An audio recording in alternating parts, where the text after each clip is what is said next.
Nakakabahala ang mga pahayag na narinig natin nitong mga nakarang araw. Nandyan ang walang pakundangang pagmumura at ang pagbabanta ng planong ipapatay ang ilan sa atin. Kung ganun na lang kadali ang pagplano sa pagpatay ng isang presidente, paano pa kaya ang mga pangkaraniwan na mamamayan? Yang ganyang kriminal na pagtatangka ay hindi dapat pinapalampas. Yan ay aking papalagan.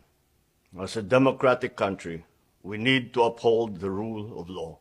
Ako, bilang pinuno ng Executive Department at lahat ng mga nanunungkulan sa pamahalaan ay may sinumpaang tungkulin na tutupdin at pangangalagaan ang konstitusyon at ang ating mga batas. Kaya hindi tama ang pagpigil sa mga halal ng bayan sa paghahanap ng katotohanan. Hindi na sanang hahantong sa ganitong drama kung sasagutin lamang ang mga lehitimong katanungan sa Senado at sa House of Representatives. Ang katotohanan ay hindi dapat itokhang. Tapos na sana ang usapang ito kung tutuparin lamang ang sinumpaang panata na bilang lingkod bayan ay magsabi ng totoo at hindi hahadlangan. Imbis na diretsahang sagot, nililihis pa sa kwentong chicheria.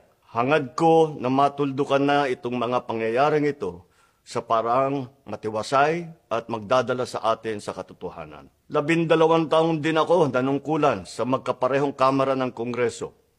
Batid ko ang kapangyarihan iginawad sa kanila ng taong bayan at ng ating konstitusyon. Dahil dito, iginagalang ko ang kanilang gawain bilang isang independenteng sangay ng ating republika. Kahit ang buong executive branch, lahat ng mga ahensya ay hindi nakakaligtas at parating sumasailalim sa kanilang masusing pagsusuri. Bilang isang bansa, marami tayong mga paghamon na dapat harapin at mga suliraning dapat bigyan ng lunas. Sa kabila ng mga pambabatikos, nakatuon ang aking pansin sa pamamahala.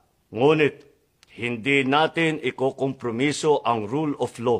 Kailangan manaig ang batas sa anumang sitwasyon, sino man ang tamaan. Kaya hindi ko hahayaan magtagumpay ang hangarin ng iba na hatakin ang buong bansa sa burak ng politika. Igalang natin ang proseso. Tuparin natin ang batas. Alalahanin natin ang mandato na pinagkatiwala sa atin ng milyon-milyon na Pilipino. Magtrabaho po tayo sa ikauunlad ng Republika ng Pilipinas at para matamo ang bagong Pilipinas.